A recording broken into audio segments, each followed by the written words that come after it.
Dans la région Afrique de l'Ouest et centrale, plus de 6 millions d'enfants sont réfugiés, déplacés internes ou apatrides, et plus de la moitié d'entre eux ne sont pas scolarisés. Par ailleurs, plus de 12 000 écoles ont dû fermer dans la région à cause des attaques et de l'insécurité grandissante. Les enfants réfugiés, qui ont la chance de pouvoir être scolarisés, rencontrent tout de même de nombreuses difficultés.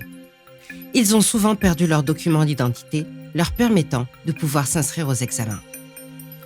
Dans les zones d'accueil, les classes sont surchargées, délabrées, les enseignants sont peu nombreux et le matériel scolaire fait défaut.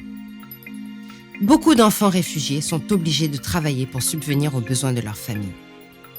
De nombreuses jeunes filles réfugiées font face à des mariages et grossesses précoces. Les enfants réfugiés et déplacés sont parfois discriminés à l'école et en classe.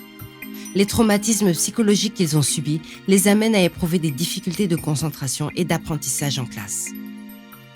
L'absence d'une éducation de qualité et d'un environnement scolaire protecteur porte préjudice au développement des enfants réfugiés et entraîne de nombreuses conséquences telles que la perte de réseaux de soutien par les pairs, l'isolement social, un besoin accru de services de santé psychologique ou psychiatrique, le risque de recrutement dans les groupes armés, l'exposition à la traite d'êtres humains, l'exclusion sociale et économique.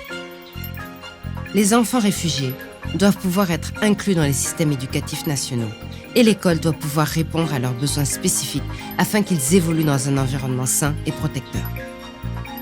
Ils doivent être accueillis dans les écoles nationales dès leur arrivée dans leur pays d'asile et bénéficier d'un accompagnement spécifique par des enseignants sensibilisés et formés aux problématiques du déplacement.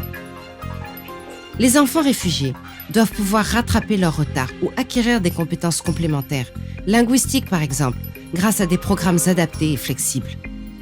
Ils doivent également bénéficier d'un soutien psychosocial approprié et être protégés de toute forme de violence, exploitation, violence basée sur le genre, recrutement forcé, etc.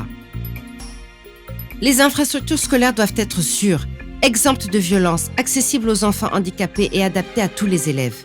Le personnel scolaire doit pouvoir identifier les obstacles à la participation des filles et concevoir des interventions pour favoriser et rendre durable leur scolarisation. Toute attaque contre l'éducation doit être documentée et signalée. En parallèle du programme scolaire, des programmes d'éducation non formels doivent aider les enfants et les jeunes réfugiés à réintégrer le système formel ou à accéder à des formations professionnelles certifiantes, leur permettant de trouver un emploi. Les systèmes éducatifs doivent pouvoir travailler en étroite coordination avec les acteurs de la protection de l'enfance et s'assurer que les systèmes de référencement existent entre les services d'éducation et de protection. L'école doit accueillir et répondre aux besoins de tous les enfants réfugiés et déplacés en leur apportant sécurité, estime de soi, appartenance, accomplissement. L'éducation est un droit fondamental et c'est également le meilleur outil de protection et de solution pour les enfants et jeunes réfugiés et déplacés.